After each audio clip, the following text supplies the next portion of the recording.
13వ ward అభ్యర్థిగా పోటీ చేశాను. యాదవులు ఎవరో ఒకళ్ళు బయటకు రావాలి, లేదా బీసీ సామాజిక వర్గానికి చెందిన వారు ఎవరో ఒకళ్ళు బయటకు రాదు.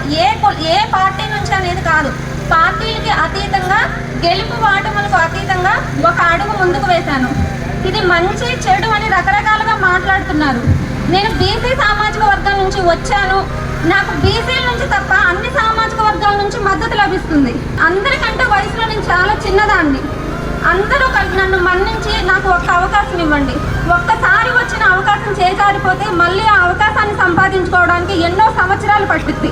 జీవితంలో ఇప్పుడిప్పుడే ఎదుగుతున్న మాకు ఆ అవకాశాన్ని దూరం చేయొద్దు. ఒకవేళ నేను కనుక ఇప్పుడు ఈ మున్సిపాలిటీ ఎన్నికల్లో నాకు కనుక విజయం వరిస్తే ఇంటింటికి నేను ఏ పని చేయకపోయినా చెంపతో కొట్టి అడిగే హక్కు మీకు ఉంటుంది. వేరే ఎవరైనా గెలిస్తే మీకు అడిగే హక్కు ఉంటుందో లేదో కూడా నాకు తెలియదు. ఓటు అనేది సామాన్యుడి హక్కు. ఎవరి ఓటు వారికే సొంతం.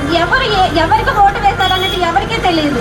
కానీ విజయం అనేది వరించాలి అన్నా, ఏదన్నా గ్రామానికి అభివృద్ధి జరగాలి అన్నా పని చేసే వాళ్ళకు మాత్రమే ఆ అవకాశం ఇవ్వాలి.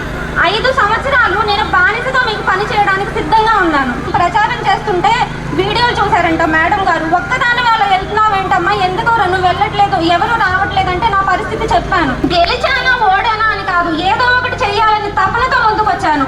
దయచేసి ఈ అవకాశాన్ని నాకు దూరం చేసి వాటిని పాలు చేయొద్దు. నేను ఎంతో కృషి చేసి ఇది చేశాను, అది చేశాను, అంత అనుభవం ఉంది, ఇంత అనుభవం ఉంది అని నేను చెప్పట్లేదు.